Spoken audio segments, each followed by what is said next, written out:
আল্লাহ রাব্বুল আলামিন সূরা হামিম সিজদার মধ্যে বলেছেন, ইন্নাল্লাযীনা ক্বালু রাব্বুনাল্লাহ, নিশ্চয়ই যারা বলে, যে মুসলিম মুমিনরা বলে যে আমাদের রব আল্লাহ, রব্বুনাল্লাহ, আমাদের রব কে? আল্লাহ। সুম্মা ইসতাকামু, এরপর এই কথার উপরে অবিচল থাকে, যে ইস্তেকামা, আমাদের রব আল্লাহ, এটা বলার পরে আল্লাহ পাকের বিধানের উপরে অবিচল থাকে। সুম্মা ইসতাকামু, তাদের কি হবে? তাতানাজ্জালু আলাইহিমুল মালায়েকা, তাদের উপরে আল্লাহর রহমতের ফেরেশতারা নেমে আসবেন ইনশাআল্লাহ। রহমতের ফেরেশতা নেমে আসবেন, তাতানাজ্জালু আলাইহিমুল মালায়েকা, এবং তারা বলবেন আল্লা তাখাফু ওয়া লা তাহজানু, হে মুমিন মুসলিমরা, তোমরা দুশ্চিন্তা করো না, তোমরা ভয় করো না। নাহনু আউলিয়াউকুম ফিল হায়াতি দুনিয়া ওয়া ফিল আখিরা, আমরা যারা আল্লাহর ফেরেশতা আছি, আমরা দুনিয়া এবং আখিরাতে তোমাদের বন্ধু হয়ে গেলাম। ওয়ালাকুম ফিহা মা তাশতাহি আনফুসুকুম, সেই জান্নাতে তোমাদের জন্য আল্লাহ পাক রেখেছেন যা তোমাদের মন চাবে। ওয়ালাহুম ফিহা মা তাদউন, এবং তোমরা যা আহ্বান করবে সবকিছুই পাবা তোমরা। নুজুলাম মিন গফুরির রহিম, এটা আল্লাহ পাকের পক্ষ থেকে একটা মেহমানদারি হবে ইনশাআল্লাহ। তাহলে ইস্তেকামার ফজিলত পেয়ে গেলাম। যদি আমরা ইস্তেকামা বজায় রাখতে পারি, আল্লাহর দ্বীনের উপর অটল থাকতে পারি, তাহলে আল্লাহর রহমতের ফেরেশতারা আমাদের সাথে চলাফেরা করবে ইনশাআল্লাহ। দুনিয়াতেও তারা আমাদের সাথী হবে, মৃত্যুর পর পরকালেও সাথী হবে ইনশাআল্লাহ। আল্লাহ পাক আমাদেরকে জান্নাত দিবেন, যেই জান্নাতে আপনি যা ইচ্ছা তাই পাবেন ইনশাআল্লাহ আযজা ওয়া জাল্লা। তো এটা তো বললাম, কাজটা তো কঠিন। কি কি কাজ করলে আপনি ইস্তেকামা পাবেন? এক নাম্বার, পয়েন্ট নাম্বার 1, সেটা হলো কায়েমন বাক্যে আল্লাহ পাকের কাছে দোয়া করে, ভিক্ষা চেয়ে, দৃঢ়তা চেয়ে নিতে হবে। কায়েমন বাক্যে আল্লাহর কাছে দোয়া করে, তওবা করে, ইস্তেগফার করে ইস্তেকামা, দৃঢ়তা চাইতে হবে, দোয়া করতে হবে। এই দোয়াটার সবচেয়ে সেরা দোয়া কোনটা? যেটা আমরা নামাজে করি। কি বলি? ইহদিনাস সিরাতাল মুস্তাকিম সিরাতাল লাযিনা আন'আমতা আলাইহিম গায়রিল মাগদুবি আলাইহিম ওয়ালাদ-দালিন। আল্লাহ আমাদেরকে সরল পথ প্রদর্শন করুন, একদম সোজা রাস্তা। কোন পথ? যে পথে আপনি পরিচালিত করেছেন কাদেরকে? আন'আমতা আলাইহিম, যাদের প্রতি আপনি অনুগ্রহ বর্ষণ করেছেন, মানে নবীগণ, সিদ্দিকগণ, শহীদগণ, তাদের পথ হচ্ছে সিরাতুল মুস্তাকিমের পথ। গায়রিল মাগদুবি আলাইহিম ওয়ালাদ-দালিন, তাদের পথে নয় যারা গজবপ্রাপ্ত এবং পথভ্রষ্ট। তাদের পথে আমাদেরকে চালাবেন না হে আল্লাহ, যারা গজবপ্রাপ্ত এবং পথভ্রষ্ট। তো প্রথমে ইস্তেকামা চাইতে হবে। এভাবে প্রত্যেক ফরজ নামাজে, নফল নামাজে, সুন্নত নামাজে আমরা আল্লাহর কাছে এই সোজা পথ চাবো এবং তার উপরে সুদৃঢ়তা আল্লাহর কাছে চেয়ে নিব ইনশাআল্লাহ। আরেকটা দোয়া করবো ইনশাআল্লাহ সেজদায় গিয়ে, সেটা হচ্ছে নবী সাল্লাল্লাহু আলাইহি ওয়াসাল্লাম প্রায় এই দোয়াটা করতেন। কোন দোয়া? তিনি বলতেন ইয়া মুকাল্লিবাল কুলুব সাব্বিত কলবি আলা দীনিক। কি বলতেন? আমার সাথে বলেন, ইয়া মুকাল্লিবাল কুলুব সাব্বিত কলবি আলা দীনিক। আরেকটা দোয়া করতেন নবী সাল্লাল্লাহু আলাইহি ওয়াসাল্লাম, ইয়া মুসাররিফাল কুলুব সাররিফ কুলুবানা আলা তাআতিক। অর্থাৎ হে হৃদয় সমূহের পরিবর্তনকারী, আবর্তনকারী, আমার কলবটাকে তুমি তোমার দ্বীনের উপর প্রতিষ্ঠিত রাখো। এই দোয়াটা বেশি বেশি করলে ইনশাআল্লাহ আল্লাহর পথে ইস্তেকামা পাওয়া যাবে ইনশাআল্লাহ। আল্লাহ পাক আমাদেরকে তৌফিক দান করুন, আমিন। এর পাশাপাশি আমরা করব তওবা এবং ইস্তেগফার। আমরা আল্লাহকে বলবো আস্তাগফিরুল্লাহ, বলেন আল্লাযী লা ইলাহা ইল্লা হুয়াল হাইয়ুল কাইয়্যুম ওয়া আতুবু ইলাইহি। তওবা করব এভাবে মন থেকে যে হে আল্লাহ, আমি সারা জীবনে তোমার যে বিরুদ্ধাচরণ করেছি, বা তোমার যে বিধিবিধানের আমি পরোয়া করিনি, বা ফরজ ওয়াজিব আদায় করি নাই, আমি এখন থেকে তওবা করছি যে আমি সমস্ত পাপ থেকে তোমার দিকে মুখ ফেরালাম ইনশাআল্লাহ। এবং আগামী যতদিন আমি বেঁচে থাকবো ইনশাআল্লাহ, আল্লাহ তোমার এই বিধিবিধানের বাইরে আমি যাব না ইনশাআল্লাহ। এবং আমি নিজে অনুশোচনায় ভুগবো যে কেন আমি এতদিন তোমার পথ থেকে দূরে ছিলাম। ইনশাআল্লাহ যদি আপনার মন থেকে তওবা বের হয়ে আসে, আল্লাহ রাব্বুল আলামিন আপনার সমস্ত গুনাহকে নেকি দিয়ে পরিবর্তন করে দিবেন ইনশাআল্লাহ। আল্লাহ পাক এই তওবার মধ্য দিয়ে, দোয়ার মধ্য দিয়ে বান্দাকে ইস্তেকামা দান করেন, সুদৃঢ়তা দান করেন। এটা হচ্ছে 1 নাম্বার পয়েন্ট। 2 নাম্বার পয়েন্টে আসেন। 2 নাম্বারটা হচ্ছে আপনার কলব। এই যে দেহটা দেখছেন, এটা একটা রক্তে মাংসের দেহ। এই দেহটা কিন্তু অমর না। এটা কি অমর? না। আপনার ভিতরে একটা কলব বা আত্মা বলে ব্যাপার আছে না? আছে। এই কলবটার ব্যাপারে নবী সাল্লাল্লাহু আলাইহি ওয়াসাল্লাম বলেছেন, যখন আদম সন্তান কোন গুনাহ করে তখন তার কলবের মধ্যে একটা দাগ পড়ে। কি পড়ে? দাগ পড়ে। আরেকটা যখন পাপ করে তখন আবার দাগ পড়ে, আরো একটা পাপ করে আবার দাগ পড়ে। এইভাবে যখন আপনি গুনাহ করতেই থাকবেন তখন পুরো অন্তরটা কি হবে? কলুষিত হয়ে দুর্গন্ধযুক্ত হয়ে যাবে। তো যখন আপনার কলব দুর্গন্ধযুক্ত হয়ে যাবে তখন সেখানে আপনার হিংসা, আপনার অহংকার, হ্যাঁ, আপনার গীবত, আপনার আল্লাহদ্রোহিতা, এই যে খারাপ রিপুগুলো আছে সবগুলো এই কলবে বাসা বাঁধবে। কখন বাসা বাঁধবে? যখন আপনার কলবটা কলুষিত হয়ে যাবে। আর কলুষিত হচ্ছে কেন? পাপের কারণে। কিসের কারণে? পাপের কারণে। তো এখন কলবটাকে আগে পরিচ্ছন্ন করতে হবে।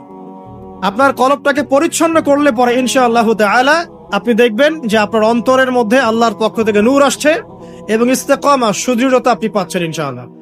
এখন আমি আপনাদেরকে বলে দেই কয়েকটা কাজ, যেই কাজগুলোর মধ্য দিয়ে আপনি আপনার কলবটাকে আল্লাহর রাস্তায় অবিচল রাখতে পারবেন ইনশাআল্লাহ তাআলা। 1 নাম্বার, বেশি থেকে বেশি ইস্তেগফার করা, যেটা আমি একবার বলে দিলাম। 2 নাম্বার, আল্লাহর জিকিরকে বাড়িয়ে দেওয়া। আল্লাহর জিকির বাড়িয়ে দেওয়া বলতে চলতে ফিরতে আপনি আস্তাগফিরুল্লাহ পড়বেন, সুবহানাল্লাহ পড়বেন, আলহামদুলিল্লাহ পড়বেন, ওয়ালা ইলাহা ইল্লাল্লাহ আল্লাহু আকবার পড়বেন, লা হাওলা ওয়ালা কুওয়াতা ইল্লা বিল্লাহ পড়বেন, দরুদ শরীফ পড়বেন। ঠিক আছে?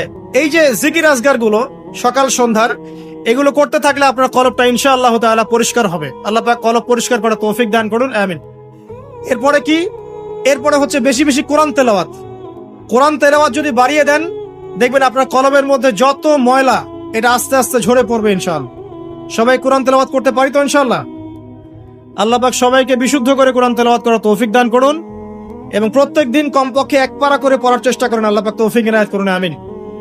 কোরআন তেলাওয়াত করেন, আপনার কলবের ময়লা ইনশাআল্লাহ চলে যাবে। আল্লাহ পাক তৌফিক ইনায়াত করুন। আর কয়েকটা কাজ কি?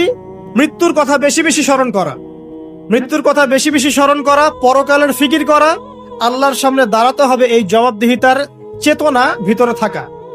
বেশি বেশি কবর জিয়ারত করেন, মৃত্যুর কথা ফিকির করেন, পরকালীন চিন্তা করেন। আপনার কলবের মধ্যে যে নোংরা কলুষতাগুলো আছে ইনশাআল্লাহ তাআলা এগুলো দূরীভূত হয়ে যাবে ইনশাআল্লাহ। আল্লাহ পাক তৌফিক দান করুন, আমিন। যখন কলবটা পরিষ্কার হবে তখন আপনি কি করবেন? ইস্তেকামা পাবেন, আল্লাহ পাকের রাস্তায় দৃঢ়তা পাবেন ইনশাআল্লাহ। আল্লাহ রাব্বুল আলামিন আমাদেরকে 2টা বিষয় বোঝার তৌফিক দান করুন। 1 নাম্বার কি বলেছি? দোয়া, তওবা, ইস্তেগফারের মধ্য দিয়ে আল্লাহর কাছে চেয়ে নেয়া। তারপর নিজের কলবটাকে কি করা? পরিচ্ছন্ন করা। তারপরে কি? তারপরে হচ্ছে হ্যাঁ, কোরআন তেলাওয়াত। বেশি বেশি কোরআন তেলাওয়াত করলে আল্লাহর সাথে আপনি কথোপকথন করতে পারছেন। যে যত বেশি কোরআন তেলাওয়াত বাড়িয়ে দিবে ইনশাআল্লাহ তাআলা তার অন্তর তত পরিচ্ছন্ন হবে, আল্লাহর পথে ইস্তেকামা থাকতে পারবে। এরপরে যে কাজটা সেটা হলো রাসূলুল্লাহ সাল্লাল্লাহু আলাইহি ওয়াসাল্লামের সুন্নতের উপর আমল করা। কি করা ভাই? রাসূলের সুন্নতের উপরে আমল করা। সারা দিন রাত নবী সাল্লাল্লাহু আলাইহি ওয়াসাল্লামের যে সুন্নাহগুলো আছে এইগুলোর উপরে যদি আমল করতে পারেন ইনশাআল্লাহ, তখন আপনি আল্লাহর পথে চলার ক্ষেত্রে ইস্তেকামা পাবেন ইনশাআল্লাহ আযজা ওয়া জাল। এরপরে আমর বিল মারুফ এবং নাহি আনিল মুনকারের কাজ করা, মানে দিনকে কেন্দ্র করে সৎ কাজের আদেশ করবেন, অসৎ কাজে নিষেধ করবেন। যতটুকু পারেন, আপনাকে আল্লাহ পাক যতটুকু ইলম কালাম দিয়েছেন এটা দিয়েই আপনি সৎ কাজের আদেশ করবেন, অসৎ কাজে কি করবেন? নিষেধ করবেন। ইনশাআল্লাহ দেখবেন আপনি আল্লাহর পথে ইস্তেকামা পাচ্ছেন। আর কি? আর হচ্ছে নামাজ, 5 ওয়াক্ত নামাজ, এর মধ্য দিয়ে আপনি আল্লাহকে পাবেন। ওয়াস্তাঈনু বিস-সাবরি ওয়াস-সালাহ। আল্লাহ পাক বলেছেন আল্লাহকে ডাকো এবং চাও কিভাবে? সবরের সাথে এবং সালাতের মধ্য দিয়ে। যত নামাজ বাড়িয়ে দিবেন, জামাতে পাবন্দি করবেন, নফল বাড়িয়ে দিবেন, সুন্নত বাড়িয়ে দিবেন, আল্লাহ পাক ইনশাআল্লাহ আপনাকে দ্বীনের পথে চলার ক্ষেত্রে ইস্তেকামা দান করবেন ইনশাআল্লাহ। আরেকটা বিষয় বলে সামনের দিকে যাই, সেটা হলো দ্বীনের ইলম অর্জন এবং প্রচার প্রসার। আপনি যত বেশি দ্বীনের জ্ঞান অর্জন করবেন এবং প্রচার প্রসার ঘটাবেন ইনশাআল্লাহ তাআলা আপনার কলবের মধ্যে ইসলামের প্রতি ইস্তেকামা আসবে ইনশাআল্লাহ। এখন কয়েকটা বিষয় বলে শেষ করি যে কি কি কাজ করলে আপনি, কি কি কাজ না করলে আপনি ইস্তেকামা পাচ্ছেন। তার মধ্যে প্রথমটা হচ্ছে শিরিক না করা। যদি আপনি শিরিক করেন ইস্তেকামা পাবেন না। যদি আপনার আমলনামায় শিরকের পাপ থাকে আপনি ইস্তেকামা অর্জন করতে পারবেন না। আর আমরা বারবার বলেছি যে মুসলিমরা এখন কথায় শিরিক করছে, কাজে শিরিক করছে এবং মুসলিমরা এখন আকীদার মধ্যেও শিরিক করছে। কথায়, কাজ এবং আকীদার শিরকের এই ক্লাসিফিকেশন গুলো জানতে হলে কিতাবু তাওহীদ নামে একটা বই আছে, এই বইটা পড়লে ইনশাআল্লাহ জানতে পারবেন। আল্লাহ পাক তৌফিক ইনায়াত করুন, আমিন। শিরিক করা যাবে না, ইস্তেকামা পেতে হলে শিরিক করা যাবে না। তারপরে কি করা যাবে না? বেদাত। নবী সাল্লাল্লাহু আলাইহি ওয়াসাল্লামের সুন্নতের মধ্যে কোন প্রকার বেদাতের সংযোজন ঢোকানো যাবে না। যদি বেদাতি আমল করতে থাকেন আপনি আল্লাহর পথে ইস্তেকামা পাবেন না। 2, 3 হচ্ছে হারাম রিজিক। যদি আপনি হারাম রিজিকে অভ্যস্ত থাকেন বা লিপ্ত থাকেন, এই রিজিক দিয়ে আপনার যে দেহ এবং আত্মাটা গঠিত হবে, এই দেহ আত্মা মন নিয়ে আপনি আল্লাহর পথে ইস্তেকামা পাবেন না। অতএব রিজিকের ক্ষেত্রে সচেতন হন। আল্লাহ রাব্বুল আলামিনের ওয়াস্তে সমস্ত হারাম রিজিককে ত্যাগ করে তওবা করে ফিরে আসেন, হালালে সন্তুষ্ট থাকেন, অল্পে তুষ্ট থাকেন। ইনশাআল্লাহ আল্লাহ পাক আপনার অল্প আমলকেই জান্নাতের ওসিলা বানিয়ে দিবে ইনশাআল্লাহ তাআলা। 3 নাম্বার বললাম হারাম রিজিক থেকে দূরে থাকা। 4 নাম্বার প্রবৃত্তির অনুসরণ না করা। প্রবৃত্তি মানে মন যা চায় তা করা। মন যা চায় তা করা যাবে না, বরং আল্লাহ এবং তার রাসূল যা বলেছেন তাই করতে হবে। এই পৃথিবীতে মানুষ হিসেবে আমরা কেউই স্বাধীন নই। আমরা যে স্বাধীনতার কথা বলি না, ব্যক্তিগতভাবে ব্যক্তি হিসেবে কোনো মানুষ স্বাধীন নয়, সবাই আল্লাহ পাকের দাসত্বের অধীনে পরাধীন। তো যখন আপনি নিজের নফসের তাবেদারি করছেন, প্রবৃত্তির অনুসরণ করছেন, তার মানে আপনি স্বাধীনতার ভাব দেখাচ্ছেন। এর মধ্য দিয়ে আপনি শয়তানের দাসত্ব করছেন। এটা আপনাকে আল্লাহর পথে ইস্তেকামা দিবে না। মূল বিষয়টা হচ্ছে আল্লাহ পাকের দাসত্ব করলে পরে আল্লাহর পথে ইস্তেকামা আসে, নফসের প্রবৃত্তির অনুসরণ করলে পরে আপনার আল্লাহর পথে ইস্তেকামা আসবে না। প্রবৃত্তি বলছে নামাজ পড়ার দরকার নাই, আজান হচ্ছে শুয়ে থাকেন। প্রবৃত্তি বলছে যে মাপে একটু কম দিলে কোনো সমস্যা নাই। আপনার প্রবৃত্তি বলছে সবাই তো সুদ খায়, আমি খেলে কি সমস্যা। আর প্রবৃত্তি বলছে যে ওই সম্পদ এতটুকু নেয়াই যায়, আত্মসাৎ করাই যায়। ঠিক আছে, তো এই যে প্রবৃত্তির কথাগুলো, প্রবৃত্তি বলছে পর্দা করার দরকার নাই, ফ্যাশন করে চলবো। প্রবৃত্তি বলছে আমরা টিকটক করি। প্রবৃত্তি বলছে আমরা ফ্রি মিক্সিং করি। হ্যাঁ, আমার এই যে বয়ফ্রেন্ড গার্লফ্রেন্ডের সাথে ঘুরে বেড়াই। প্রবৃত্তি বলছে এগুলা। তো প্রবৃত্তির অনুসরণ করলে পরে আপনি আল্লাহর পথে ইস্তেকামা পাবেন না। আর কি? আর হচ্ছে দিনের জ্ঞানের অজ্ঞতা। দিনের ক্ষেত্রে জ্ঞানের অজ্ঞতা থাকলে আপনি আল্লাহর পথে ইস্তেকামা পাচ্ছেন না। আরেকটা বড় বিষয় আছে, সেটা হলো যে আল্লাহ পাকের দিনটাকে মহব্বত না করা, আল্লাহর দিনকে মহব্বত না করা এবং দিনটাকে এগিয়ে নেওয়ার ফিকির যাদের মধ্যে নাই, তারা আল্লাহ পাকের রাস্তায় ইস্তেকামা পাবে না। এরকম আর অনেকগুলো কারণ আছে যেগুলো আমাদের আল্লাহর পথে চলার ক্ষেত্রে দৃঢ়তার পথে বাধা সৃষ্টি করে। এখন সর্বশেষ যে জায়গাটাতে আমি শেষ করতে চাই সেটা হলো, দেখুন, ইস্তেকামা অর্জন করলে পরে আমরা জান্নাত পাবো এবং ঈমানের উপর দৃঢ়তা পাবো। যদি না করতে পারি তাহলে আমরা আল্লাহর পথ থেকে ছিটকে চলে যাব। এখন আমরা যে আল্লাহ পাকের খলিফা হয়ে পৃথিবীতে এসেছি, আল্লাহ পাক যে আমাদেরকে কিছু দায়িত্ব দিয়ে পাঠিয়েছেন, এই দায়িত্বের ফিকির যাদের মধ্যে নাই, তারা কি আল্লাহর পথে দৃঢ়তা অর্জন করতে পারবে? পারবে না। এখন এই দায়িত্বগুলো কি কি? কি কি দায়িত্ব পালন করলে পরে আমরা আল্লাহর কাছে সম্মানিত হব এবং আল্লাহর দিনে দৃঢ়তাও পাবো, ইস্তেকামাও পাবো এবং ইনশাআল্লাহ তাআলা পরকালে জান্নাতও পাবো। অল্প কথা শেষ করছি, একটু ধৈর্য ধরেন। 1 নাম্বার, দেখুন, আপনাকে দায়িত্ব কি দেওয়া হয়েছে? আপনাকে দায়িত্ব দেওয়া হয়েছে যে আপনার পিতা আদম আলাইহিস সালামকে আল্লাহ পাক যে জ্ঞানগুলো শিক্ষা দিয়েছেন সেই জ্ঞান আপনাকেও শিখতে হবে। এটা প্রথম কাজ। জ্ঞান শিখতে রাজি আছি তো ইনশাআল্লাহ? আচ্ছা, আপনাকে কি দায়িত্ব দেওয়া হয়েছে? আল্লাহ পাক নাজিল করেছেন অসংখ্য আসমানি কিতাব, তার মধ্যে সর্বশেষ হচ্ছে আল কোরআন, এবং এই কোরআনের জ্ঞান অর্জন করে কোরআন পড়া, এর উপর আমল করা, এর প্রচার প্রসারের দায়িত্ব আল্লাহ পাক আপনাকে দিয়েছেন, আমাকে দিয়েছেন।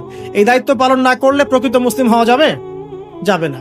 জ্ঞান অর্জন করা, কোরআনের জ্ঞান অর্জন করে এটা প্রচার প্রসার করা। আল্লাহ পাক আপনাকে দায়িত্ব দিয়েছেন কি? নবী সাল্লাল্লাহু আলাইহি ওয়াসাল্লামের রেখে যাওয়া যে দিন, এই দিনটাকে আল্লাহর জমিনে প্রচার করে এগিয়ে নেওয়া। এই দায়িত্ব পালন না করলে কি আমরা প্রকৃত মুসলিম হতে পারবো? পারবো না। আল্লাহ পাক আপনাকে দায়িত্ব দিয়েছেন, আপনি পরিবারের কর্তা। আপনার পরিবারে পর্দা ঠিক আছে কিনা, হালাল রিজিক ঠিক আছে কিনা, সবাই নামাজে কিনা, এটা দেখার দায়িত্ব কার? আপনার। আপনি যদি পরিবারের উপর এই দায়িত্ব পালন না করেন, আপনি আল্লাহর দ্বীনের দায়িত্ব পালন করছেন না। আপনাকে আল্লাহ পাক দায়িত্ব দিয়েছেন আগামী প্রজন্মটাকে ইসলামের আদর্শে মানুষ করতে। যদি আপনি দায়িত্ব পালন না করেন, আপনি প্রকৃতপক্ষে ইসলামের দায়িত্ব পালন করছেন না। সবচেয়ে বড় কথা হচ্ছে আমর বিল মারুফ এবং নাহি আনিল মুনকারের দায়িত্ব আল্লাহ পাক আপনাকে দিয়েছেন। সৎ কাজের আদেশ করা, অসৎ কাজে নিষেধ করার দায়িত্ব আল্লাহ পাক আমাকে দিয়েছেন। যদি এই দায়িত্ব পালন না করি, আমরা আল্লাহর কাছে ইস্তেকামা পাবো না এবং আল্লাহর জমিনে দ্বীনও প্রতিষ্ঠিত হবে না এবং আমরাও আল্লাহর কাছে সম্মানিত হতে পারবো না। আল্লাহ রাব্বুল আলামিন আমাদের সবাইকে এই দায়িত্বগুলো পালন করার তৌফিক দান করুন, দ্বীনের উপর ইস্তেকামা অর্জন করার তৌফিক দান করুন এবং যে কাজগুলো করলে পরে দৃঢ়তা পাওয়া যাবে সেগুলো করার তৌফিক দান করুন। যে কাজগুলো করলে দৃঢ়তা থেকে ছিটকে যাব সেগুলো থেকে আল্লাহ পাক আমাদেরকে বাঁচিয়ে রাখুন, আমিন। সর্বশেষ কথা হচ্ছে, প্রিয় ভাইয়েরা, যে আমরা সবাই আজকে থেকে নিয়াত করি যে আমরা আজকে তওবা করলাম, জীবনে যত ভুল ত্রুটি করেছে আল্লাহ যেন মাফ করে দেন এবং আজকের পর থেকে আমরা আল্লাহর বিধানের বাইরে যাব না ইনশাআল্লাহ। যারা নামাজ ছেড়ে দিয়েছে আজকে থেকে নামাজি হয়ে যাব ইনশাআল্লাহ। যারা নামাজ কাজা করেছি, নামাজ কাজা আদায় করে দেব ইনশাআল্লাহ। যারা কোরআন তেলাওয়াত করি নাই, শিখি নাই, আজকে থেকে নিয়াত করব শিখবো ইনশাআল্লাহ। যারা কোরআন তেলাওয়াত করা জানি, প্রতিদিন এক পারা করে পড়বো ইনশাআল্লাহ। যারা সুন্নতের উপর আমল করছি, করার ক্ষেত্রে আমরা হেয়ালিপনা করছি, শক্ত করে নবীর সুন্নত আঁকড়ে ধরবো ইনশাআল্লাহ। দাড়ি রাখেন নাই, দাড়ি ছেড়ে দিবেন ইনশাআল্লাহ। টাকনুর নিচে কাপড় পরছেন, কাপড় উঠিয়ে নেবেন ইনশাআল্লাহ। যারা পর্দা করি নাই, আজকে নিয়াত করবো যে আজকের বাসায় গিয়ে আমরা পর্দা করা শুরু করবো ইনশাআল্লাহ তাআলা। জীবনে যত গুনাহ করেছি, এই সমস্ত গুনাহ থেকে আল্লাহর কাছে আমরা তওবা করব এবং ঈমান, আকীদা, আমলের উপরে আল্লাহর কাছে দৃঢ়তা প্রার্থনা করে নেব ইনশাআল্লাহ। আবারও বলছি, আল্লাহুম্মা ইহদিনাস সিরাতাল মুস্তাকিম, ইয়া মুকাল্লিবাল কুলুব সাব্বিত কুলুবানা আলা তাআতিক, ইয়া মুসাররিফাল কুলুব সাররিফ কুলুবানা আলা দীনিক। আল্লাহ সুবহানাহু ওয়া তাআলা আদম আলাইহিস সালামকে পৃথিবীতে কি হিসেবে পাঠিয়েছেন ভাই? খলিফা হিসেবে। আমরা বলছিলাম যে খলিফা কাকে বলে, খলিফা কাকে বলে, এটা আমাদের প্রশ্ন ছিল আপনাদের উদ্দেশ্যে। আপনারাই বলেন, আল্লাহর খলিফা কাকে বলে? আল্লাহর প্রতিনিধি। মাশাআল্লাহ। পৃথিবীতে যে ব্যক্তি আল্লাহ পাকের বিধিবিধানগুলো মেনে চলে, সে আল্লাহর খলিফা কিনা? আর দুনিয়াতে যে ব্যক্তি আল্লাহর বিধিবিধান মেনে চলে না, সে কি আল্লাহর খলিফা? সে কার খলিফা? শয়তানের খলিফা। বুঝতে পারছেন? খলিফার একটা সংজ্ঞা আল্লাহ পাক দিয়েছেন সূরা সাদের মধ্যে। কোন সূরায়? সূরা সাদ। আল্লাহ পাক বলছেন, একটা কথা বলে রাখি যে আল্লাহ পাক আদম আলাইহিস সালাম ছাড়াও আরো একজন নবীকে কিন্তু খলিফা বলেছেন। সেই নবীর নাম কি? দাউদ আলাইহিস সালাম। মাশাআল্লাহ। আল্লাহ পাক দাউদ আলাইহিস সালাম সম্পর্কে বলছেন, ইয়া দাউদ, হে দাউদ, ইন্না জাআলনাকা খলিফাতান ফিল আরদ, নিশ্চয়ই আমি তোমাকে পৃথিবীতে আমার খলিফা করেছি। কাকে করেছেন? দাউদ আলাইহিস সালামকে। আপনার কাজ কি? ফাহকুম বাইনান নাসি বিল হক। দাউদ, তোমার কাজ হচ্ছে মানুষের মাঝে হকের মানদণ্ডে বিচার ফয়সালা করবে।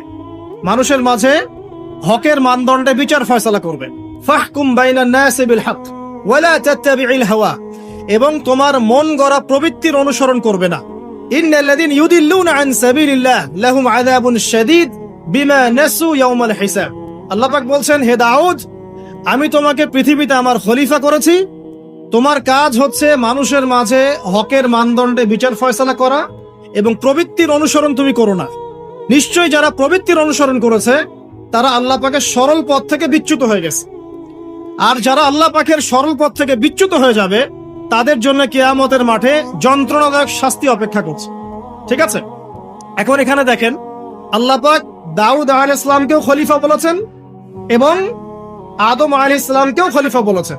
তো এই দুইজনের দায়িত্ব কি? পৃথিবীতে এসে আল্লাহ পাকের বিধিবিধান মেনে চলা এবং মানুষের মাঝে আল্লাহর বিধান অনুযায়ী ফয়সালা করা। এই হলো খলিফার কাজ। যদি এখন পৃথিবীতে এসে আমরা আল্লাহর বিধানের পরোয়া না করি এবং আল্লাহর বিধান দ্বারা আমরা মানুষের মাঝে বিচার ফয়সালা না করি, আমরা আর আল্লাহর খলিফা থাকছি না। কথা ঠিক আছে? এখন আদম আলাইহিস সালামকে পরীক্ষা করা হলো, তাকে জ্ঞান শিক্ষা দেয়া হলো, তার বুকের বা পাঁজরের হাড় থেকে তার স্ত্রীকে সৃষ্টি করা হয়েছে, জান্নাতে রাখা হয়েছে। জান্নাতে রেখে দেওয়ার পরে আল্লাহ পাক ফেরেশতাদেরকে দিয়ে আগে সেজদাও করিয়েছেন। একজন সেজদা করে নাই, তার নাম কি? ইবলিস। শয়তান সেজদা না করার কারণে আল্লাহ পাক তাকে জিজ্ঞাসা করেছেন যে তুমি মা মানাআকা আন তাসজুদ ইয আমারতুক, তোমাকে কিসে নিষেধ করলো আদমকে সেজদা করতে যখন আমি আদেশ করলাম? শয়তান যুক্তি দিচ্ছিল, খলাকতানি মিন নার ওয়া খলাকতাহু মিন তিন, আমাকে সৃষ্টি করেছেন হে আল্লাহ আপনি আগুন দিয়ে, আর আদমকে সৃষ্টি করেছেন কি দিয়ে? মাটি দিয়ে। তো আমি আগুনের তৈরি, আদম মাটির তৈরি, আমি আদমের চাইতে বেশি সুপিরিয়র। এটা যুক্তি ছিল কার? শয়তানের। মানে শয়তান বোঝাতে যাচ্ছে যে আল্লাহ আপনি যে আমাকে বলছেন যে আদমকে সেজদা করো, আদম তো মাটির তৈরি, আমি তো আগুনের তৈরি, তাহলে আমি কেন ওকে সেজদা করব? বরং আপনি ভুল বলছেন। শয়তানের বক্তব্যটা এমন যে আপনার বক্তব্য ভুল, হে আল্লাহ আমি ঠিক, নাউজুবিল্লাহ। এই অহংকার করার কারণে, আল্লাহ পাকের বিধানটাকে অমান্য করার কারণে আল্লাহ রাব্বুল আলামিন তাকে চিরস্থায়ী কি করলেন? জাহান্নামে করলেন। এখন আদমকে পথভ্রষ্ট করার জন্য আলাইহিস সালাম শয়তান কিন্তু চ্যালেঞ্জও করেছিল, করে নাই? শয়তান চ্যালেঞ্জ করছে। কি চ্যালেঞ্জ করছে? যে ইয়া রব্বি আনজিরনি ইলা ইয়াউমি ইউবআসুন, হে আল্লাহ আমাকে কিয়ামত দিবস পর্যন্ত সময় দেন, হায়াত দেন। ফাবিমা আগওয়াইতানি, যে আদমের কারণে আপনি আমাকে আজকে তাড়িয়ে দিলেন জান্নাত থেকে, লাআকুদান্না লাহুম সিরাতাকাল মুস্তাকিম, আমি সেই আদমের সরল পথে ওত পেতে বসে থাকবো। এটা কার চ্যালেঞ্জ? আলোচনা খুব ভালো করে বোঝেন, এটা কার চ্যালেঞ্জ? শয়তানের চ্যালেঞ্জ। শয়তান চ্যালেঞ্জ করলো, আরো চ্যালেঞ্জ করলো। কি চ্যালেঞ্জ? সুম্মা লাআতিয়ান্না মিন বাইনি আইদিহিম, আমি তার ডান দিক থেকে আসবো, ওয়া আন আইমানিহিম, ওয়া আন সামন থেকে আসবো, ওয়া আন খালফিহিম, তার পিছন থেকে আসবো, ওয়া আন আইমানিহিম, তার ডান দিক থেকে আসবো, ওয়া আন শামাইলিহিম, তার বাম দিক থেকে আসবো, ওয়ালা তাজিদু আকসারাহুম শাকিরিন, আপনি বেশিরভাগ আদম সন্তানকে শুকরগুজার পাবেন না। কে বললো এই কথা? শয়তানের চ্যালেঞ্জটা শোনেন। আমাকে কিয়ামত পর্যন্ত অবকাশ দিন। আল্লাহ পাক বলেন ঠিক আছে দিলাম। এবার শয়তান বলছে যে আমি আদমের সরল পথে ওত পেতে বসে থাকবো। আছে কি নাই? আছে। এরপরে বলছে আমি ডান দিক থেকে আসবো, বাম দিক থেকে আসবো, সামন পিছন সব দিক থেকে আসবো, বেশিরভাগ আদম সন্তানকে আপনি শুকরগুজার পাবেন না। ও তার চ্যালেঞ্জের উপরে অটল আছে কি নাই? বেশিরভাগ মানুষ কি নামাজ পড়ে? বেশিরভাগ মানুষ কি হালাল খাচ্ছে? বেশিরভাগ মেয়ে কি পর্দা করছে? বেশিরভাগ কি আমরা যাকাত দিয়েছি? বেশিরভাগ মানুষ কি আল্লাহ এবং তার রাসূলের বিধিবিধান মেনে চলছে? তাহলে শয়তান যে চ্যালেঞ্জ করলো, ওয়ালা তাজিদু আকসারাহুম শাকিরিন, বেশিরভাগকে আল্লাহ আপনি শুকরগুজার পাবেন না। ও সফল না ব্যর্থ বলেন? শয়তান সফল না ব্যর্থ? সফল। আল্লাহ পাক বলে দিলেন একটা কথা যে ওয়া কালিলুম মিন ইবাদিয়াশ শাকুর, আমার শুকরগুজার বান্দা কিন্তু খুব কম হবে। কি হবে?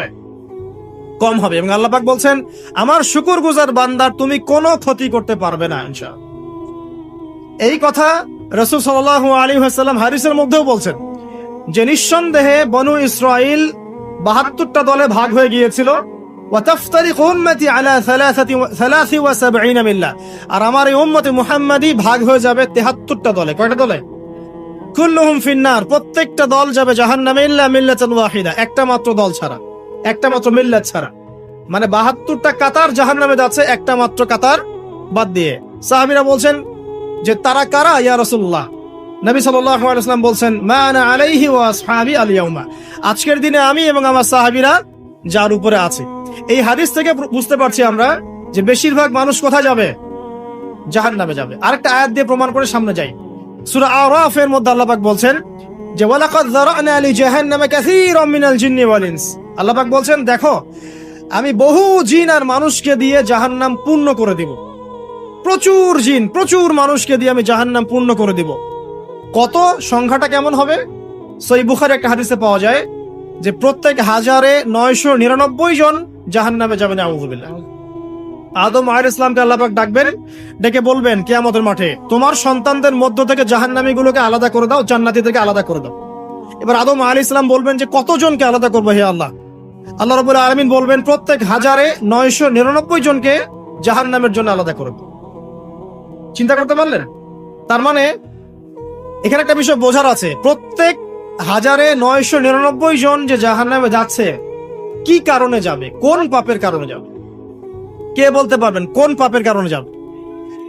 মাশাআল্লাহ, শিরকের কারণে। কারণ কি? কারণ শিরক ছাড়া অন্য যে কোনো গুনাহ আল্লাহ পাক মাফ করতে পারেন না?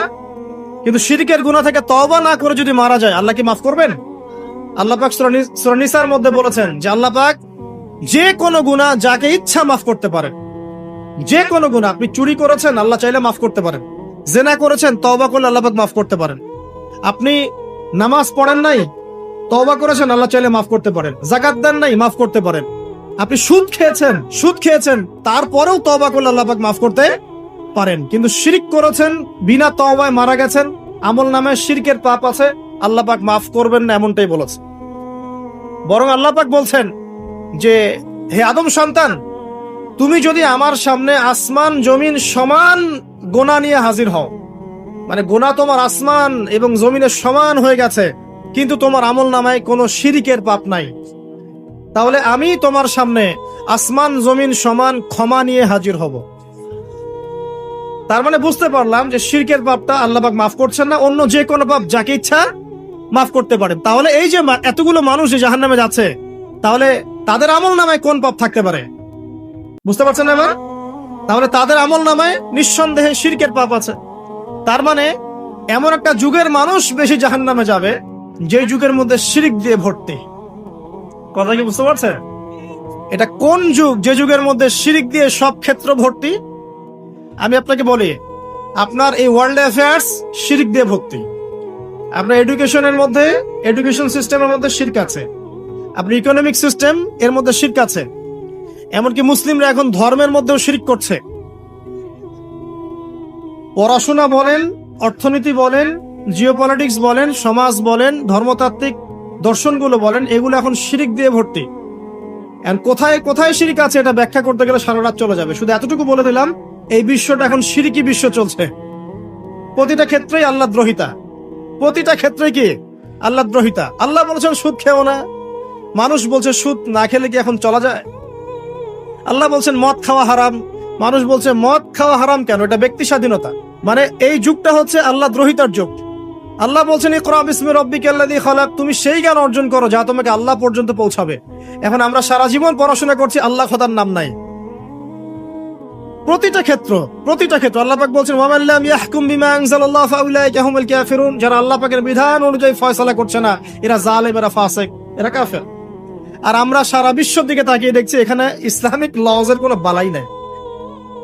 তো প্রতিটা ডিপার্টমেন্ট শিরক। আপনাকে বোঝাই 999 জন মানুষ যে জাহান্নামে যাবে, আমল নামে একটা কমন পাপ থাকবে, সেটা কি? শিরক। তো আপনাকে যুগ এবং জিজ্ঞাসা সম্পর্কে সচেতন থাকতে হবে।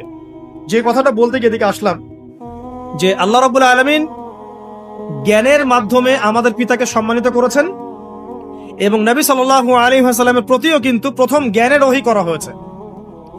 উম্মতে মুহাম্মাদী হিসেবে আমাদের করণীয় হচ্ছে প্রথমে জ্ঞান অর্জন করা। কারণ আমরা এই পৃথিবীতে সাধারণ কোনো সৃষ্টি নই, আমরা আল্লাহ পাকের খলিফা। আমরা আল্লাহর কি খলিফা। আমাদের উপর দায়িত্ব হচ্ছে আমরা আল্লাহর বিধিবিধান মেনে চলবো, অন্যকেও সেই পথে আহ্বান করবো ইনশাআল্লাহ। এটা হচ্ছে আমাদের অ্যাজ এ খলিফা আমাদের ফাংশন। আমাদেরকে আল্লাহ পাক যেখানে দায়িত্ব দিবেন সেখানেই আমরা আল্লাহ পাকের বিধানের পরোয়া করব। আল্লাহ পাকের বিধানকে পাশ কাটিয়ে চলে যাব না ইনশাআল্লাহ। এখন এটা বলা যতটা সহজ, করা কিন্তু খুব কঠিন, তাই না? এটা বলা সহজ, কিন্তু করা কিন্তু এতটা সহজ নয়। কিভাবে সহজ নয়? আপনি মুসলিমদের মধ্যে দেখবেন আমরা সবাই এক আল্লাহর বান্দা, একজন নবীর উম্মত, একটা কেবলা, একটা কিতাব। তারপরে দেখবেন আমরা শততা বিভক্ত না, এখন বিভিন্ন দল উপদল মতবাদে বিভক্ত না। উচিত ছিল আমরা ঐক্যবদ্ধ থাকবো, কিন্তু আমরা বিভক্ত। তো বলা সহজ ঐক্যের কথা, করাটা কঠিন না? কঠিন। মুসলিমদের কথা হচ্ছে যে মুসলিমরা পড়াশোনা করবে, দিনের এলেম কালাম শিখবে, শিখে মানুষকে শেখাবে এবং সমসাময়িক উপকারী জ্ঞানগুলো শিখবে। জেনারেল এবং ইসলামিক উভয় দিকেই মুসলিমরা কি হবে? পারদর্শী হবে। কিন্তু বাস্তবটা কি? বাস্তবে গিয়ে আমরা দেখতে পাচ্ছি যে আমরা দুনিয়ার ফিকির যতটা বেশি করছি, দিনের জ্ঞানের ফিকির এতটা নাই। তো দেখেন, বলা সহজ, করা কিন্তু কঠিন। আমাদের উচিত ছিল যে আমরা হালাল খাবো, আমরা সুদ ঘুষ দুর্নীতির কাছে যাব না, এটা উচিত ছিল আমাদের। কিন্তু আমরা বাস্তবে কি দেখছি? ম্যাক্সিমাম মুসলিমই এখন সুদ খাচ্ছে না? ম্যাক্সিমাম মুসলিমই দেখা যায় ঘুষ ছাড়া জব হচ্ছে না, দুর্নীতি করতে হচ্ছে, অন্যের সম্পদ আত্মসাৎ করছি আমরা, এবং এগুলোকে আমরা ইসলামের অংশ বলে মনেও করছি না। মনের মধ্যে আল্লাহ পাকের ভয়ও কাজ করছে না, মনে হচ্ছে একবার হজ করে আসবো, সব গুনাহ মাফ হয়ে যাবে, তাই না? তো বলাটা কিন্তু সহজ, করাটা কি কঠিন। উচিত ছিল যে মুসলিম মহিলা যারা আছে সবাই পর্দা করবে, শালীনভাবে থাকবে। কিন্তু আপনি রাস্তাঘাটে চলাফেরা করলে দেখবেন সবাই যারা রাস্তায় ঘুরছে এরা মুসলিম পরিবারের মেয়ে, তারপরেও কাপড় চোপড়ে পর্দার কোনো বালাই। নিসাউন কাসিয়াতুন আরিয়া, কাপড় পরেও নগ্ন হয়ে ঘুরছে না? আচ্ছা, এখন তো আমার অশ্লীলতাকে প্রমোট করা হচ্ছে।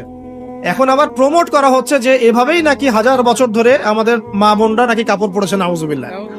তো দেখেন, বলাটা সহজ, করাটা কঠিন কেন? কারণ হচ্ছে ঈমান, আকীদা, সুন্নাহ, আমল, এগুলোর উপরে চলাটা যতটা সহজ, দৃঢ় থাকাটা এতটা সহজ নয়। এটা হচ্ছে মূল কথা। আমরা ইস্তেকামার কথা বলছিলাম, দৃঢ় থাকাটা কিন্তু এতটা সহজ নয়। চলা যায়, আপনি ভালো কাজ করতে পারবেন, আপনি ভালো কাজ চাইলে করতে পারবেন, কিন্তু গুনাহ ছাড়াটা কিন্তু এত সহজ নয়। আপনি নামাজ পড়তে পারবেন, অনেক নামাজ পড়তে পারবেন, তাসবিহ তাহলিল করতে পারবেন, জিকির আজকার করতে পারবেন, কিন্তু সুদ ছাড়া এত সহজ নয়। হারাম রিজিক ছাড়া কিন্তু এত সহজ নয়। আপনার ওই যে চাকরি আপনি করছেন, যে ব্যবসা করছেন, ওখানে হারাম যেটা আছে এটা ছেড়ে দেয়া কিন্তু এত সহজ নয়। এর জন্য কলিজা লাগে না? লাগে। আপনি হজ ওমরা করতে পারেন বছর বছর, কিন্তু প্রত্যেক বছর যাকাত বের করে দেয়াটা এত সহজ নয়। মূল কথা হচ্ছে নেক কাজ করাটা যতটা সহজ, গুনাহ ছেড়ে দেয়া কিন্তু এতটা সহজ নয়। ইস্তেকামা জরুরি। ইস্তেকামা মানে কি? দৃঢ়তা বা অবিচলতা। এখন আমরা আলোচনা করব আজকে ইনশাআল্লাহ অল্প সময়ে যে কয়েকটা টিপস আমি বলবো যে কাজগুলো আমাদেরকে ইনশাআল্লাহ তাআলা আল্লাহর দ্বীনের উপরে অবিচলতা সৃষ্টি করবে ইনশাআল্লাহ। এবং কিছু কিছু কাজ আমাদেরকে বর্জন করতে হবে, যেগুলো বর্জন করলে আমরা ইস্তেকামা পাবো ইনশাআল্লাহ। এবং আল্লাহ রাব্বুল আলামিন আমাদেরকে যে খলিফা করে পাঠিয়েছেন দুনিয়াতে, আমাদের যে দায়িত্বগুলো আছে এই দায়িত্বগুলো যেন আমরা পালন করতে পারি। আল্লাহ পাক আমাদের সবাইকে তৌফিক দান করুন।